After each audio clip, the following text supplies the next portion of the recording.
Casey's Audio Vault. Doug Robb from Hoobastank. November 18th, 2008. Hello, Doug. Hey, how are you? I'm good. How are you? I'm good. Is it too loud in the background here? It's a little noisy, but not too bad. Let me go somewhere quieter. I'm at a restaurant. Whereabouts are you? Which city? We're actually at home, so right outside of Los Angeles. So you're just catching some lunch? Absolutely. Just had a rehearsal, and now it's time to eat some food.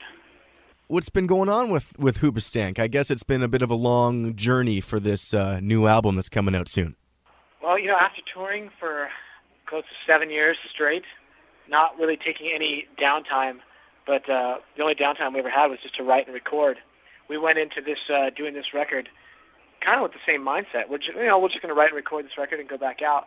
And in the process, I don't know, we kind of found ourselves drifting towards downtime, maybe we need a little break, because what we were writing we weren't really loving, and just needed a little break from the whole scene, and we're much better for it. I think we kind of recharged our batteries and wrote a really great record that we're really proud of.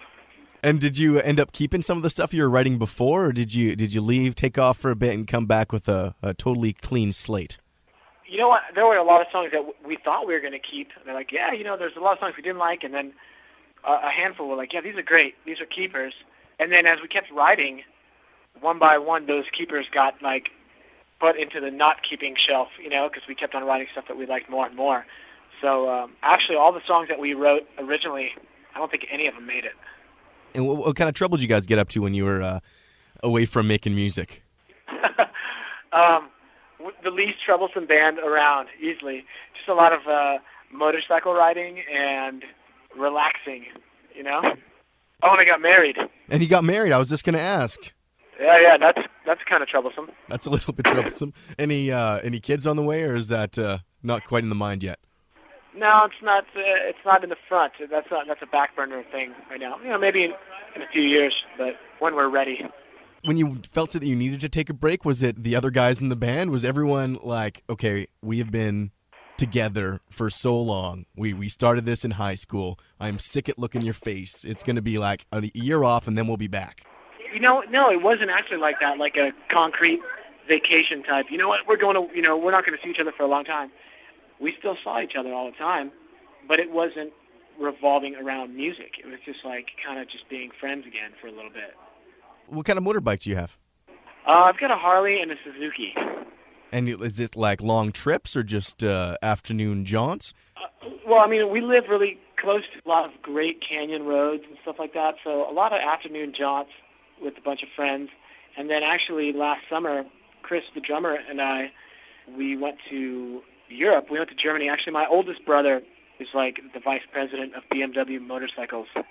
So they flew us out there along with a journalist. We took some bikes and we rode from Munich into the Italian Alps for 4 days. Easily one of the most amazing trips that we've ever taken. Ended up writing a song about it that made the record. Which one's that? A song called You Need to Be Here. It basically is about how I wanted to describe what I was going through and what I was seeing, what I was feeling, but it was literally impossible. Words would not do it justice, so you just have to be there. The first single off for Never is My Turn. Now, is this the same brother that the poem comes from? I understand that it was sort of based on a poem. No, I have 4 older brothers, just for the record. The oldest brother is the guy who lives in Germany. The third oldest brother is the one who was flowing poems towards me when I was going, I'm not sure what I want to write about. He's like, you know what, I've got a lot of these ideas. Maybe this will trigger something, and that was one of the poems that definitely triggered something. Do you have any sisters, or were you just the little guy out of everything? I have a younger sister, actually. You weren't necessarily the punching bag. No, you know what? Nobody was a punching bag, fortunately. We were all pretty cool. I talk to a lot of people. If there's big families, or even if you're a younger brother, you tend to get the short end of the stick. Yeah, I got a lot of hand-me-downs, if that counts as being a punch-me-bag. I didn't get many new clothes. Do you feel like the gigantic hit, The Reason, is a good thing for you right now, or is it do we have to live up to that kind of success? not for this record. I definitely felt that for the last record. Not so much in is we have to write a song like that, but there's a lot of pressure to come off a record that did, 3+ million worldwide. There's a lot of expectations that you put on yourself and just from people in general. And at the time, that song was so big, and it was played everywhere, from malls to the dentist's office, that you couldn't really escape it. It's kind of like a double-edged sword, Like, it was great to have all the things that came with that type of exposure, but just like anything else, sometimes you just get tired of hearing it, And maybe it was us more than anybody else, because whenever we played it live, people still loved it, but maybe we were just getting tired of hearing it. Ironically, it's kind of this thing where it's not such a bad thing to hear it anymore nowadays. Like, it had a little time to breathe and get off the radar. And now when we play it, or whenever I hear it, it's kind of fresh again, It's kind of like your Freebird. Yeah, totally.